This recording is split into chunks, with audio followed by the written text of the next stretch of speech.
Transitions. Now, transitions are what happens from one slide to the next when you're in slideshow. Go back to our presentation that we were looking at just to quickly show you what I mean.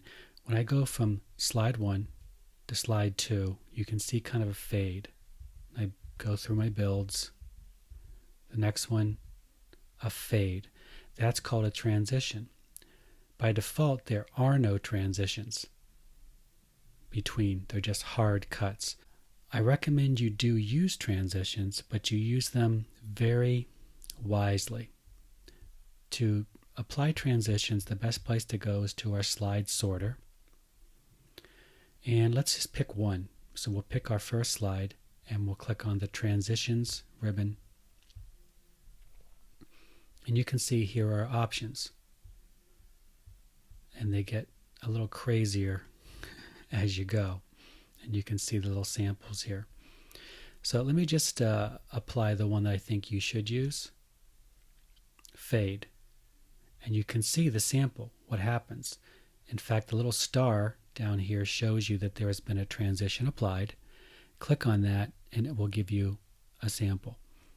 Now I know if you've never used transitions before, how could you not want to try all of the crazy ones? How could you not want to try fracture? That's just so much fun, right? Look at that fracture. Or wind.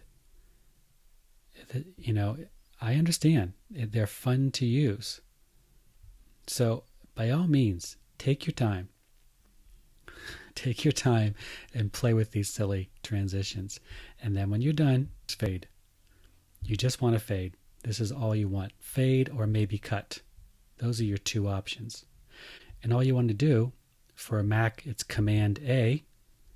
Click on fade, and now every single one of your slides has the transition applied. And you can see it slowly applying it to your entire presentation.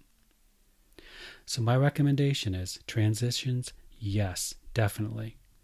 Fade or cut.